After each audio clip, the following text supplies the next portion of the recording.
കേരളം കണ്ട ഏറ്റവും വലിയ കുംഭകോണം ഇതാ പുറത്തു വന്നിരിക്കുന്നു.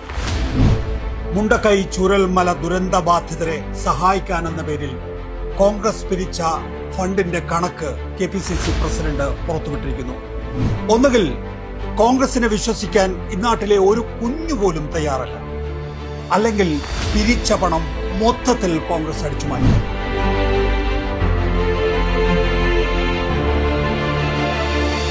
മുണ്ടക്കൈ ചൂരൽമല ദുരന്ത ബാധിതരെ സഹായിക്കാൻ കോൺഗ്രസ് പിരിച്ച തുക എത്ര?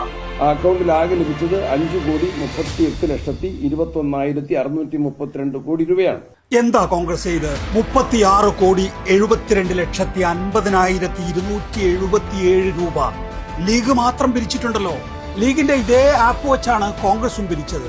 പക്ഷെ കോൺഗ്രസ് പകുതി വഴിക്ക് ആപ്പ് മുക്കി.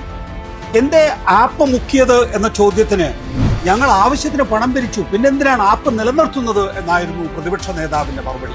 ഞങ്ങൾ അത് ക്ലോസ് ചെയ്തല്ലോ, അത് ക്ലോസ് ചെയ്താണ് KPCC.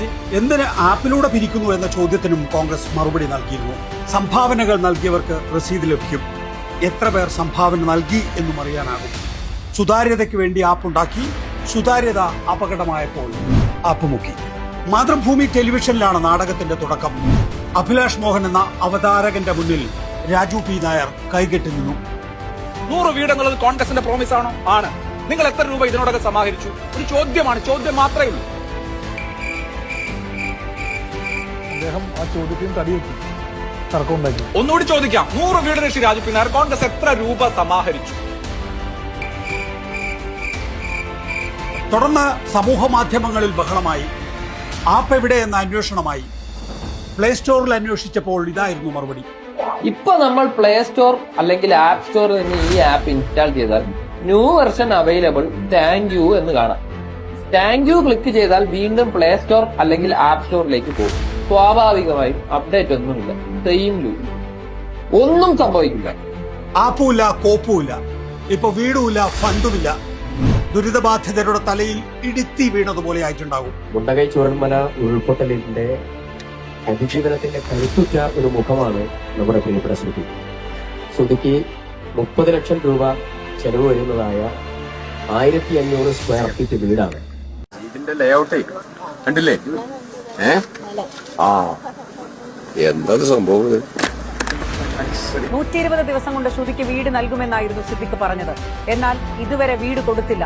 വാഗ്ദാനത്തെ തുടർന്ന് ശ്രുതി ടൗൺഷിപ്പിലെ വീട് വേണ്ടെന്ന് വെച്ച് 15 ലക്ഷം രൂപ വാങ്ങി. ഇപ്പോൾ പണം തിരികെ നൽകാം, ടൗൺഷിപ്പിൽ വീട് അനുവദിക്കണമെന്നാവശ്യപ്പെട്ട് സർക്കാരിന് അപേക്ഷ നൽകിയിരിക്കുകയാണ്. ശ്രുതിക്ക് വീട് കൊടുക്കാം എന്ന് T. സിദ്ദിഖ് MLA എവിടെയെങ്കിലും പറഞ്ഞു? ദുരിതബാധിതർ ഇത് നേരത്തെ മണത്തിരുന്നു. വീട് വേണ്ടാത്തവർക്ക് സർക്കാർ നൽകിയിരുന്ന 15 ലക്ഷം രൂപ തിരികെ കൊടുത്ത് സർക്കാർ വീട് വീണ്ടും കിട്ടാനുള്ള സാധ്യതയുണ്ടോ എന്ന് അവർ ജില്ലാ കലക്ടറോട് ചോദിച്ചിരുന്നു. പൈസ മേടിച്ചു പോയി ആരെങ്കിലും തിരികെ വരാൻ താല്പര്യം പ്രകടിപ്പിക്കും? കുറെ ആൾക്കാർ ഇങ്ങനെ വരുന്നുണ്ട്. ഇനിയും എന്റെ അടുത്ത അപേക്ഷകൾ ഇങ്ങനെ വന്നുകൊണ്ടേയിരിക്കുന്നുണ്ട്. കുറെ ആൾക്കാർ ഇവിടെ വന്നിട്ട് കരയുന്നുണ്ട്, മാഡം നമ്മൾ ആ സമയത്തിലെ 15 ലക്ഷം എടുത്തുപോയി മാഡം, എങ്ങനെയെങ്കിലും ഒരു വീട് അനുവദിച്ചു കൊടുക്കണം പറഞ്ഞിട്ട്. പറയുന്ന വാക്കിന് ഒരു വിലയുമില്ലാത്ത കൂട്ടരാണിവർ. സ്ഥലം വാങ്ങും, വീട് പണിയും എന്ന് എത്ര തവണ നമ്മളെ പറഞ്ഞു പറ്റിച്ചു. ഇപ്പൊ പറയുന്നു വീട് വെക്കാനുള്ള പണമില്ല എന്ന്. ഒന്നും നടക്കില്ല എന്ന് അറിഞ്ഞുകൊണ്ട് തന്നെയാണ് ദുരിതബാധിതരെ പറ്റിക്കാൻ ഇവർ വെറും വാക്ക് പറഞ്ഞത്. ഇത്ര വലിയ വഞ്ചന കേരള ചരിത്രം മുമ്പ് കണ്ടിട്ടുണ്ടാകില്ല. മുണ്ടക്കൈ ചൂരൽമല ദുരിതബാധിതരെ സഹായിക്കാൻ ഇടതുപക്ഷ സർക്കാരും ഇടതുപക്ഷ സംഘടനകളും ചെയ്ത കാര്യങ്ങൾ ചരിത്രമാണ്, സുതാര്യമാണ്, വിപ്ലവകരമാണ്. മാറ്റം ആഗ്രഹിക്കുന്നവരുണ്ടാകാം, പക്ഷേ ഇരുണ്ട കാലത്തിലേക്കുള്ള മാറ്റം നമ്മൾ ആരും ആഗ്രഹിക്കില്ല.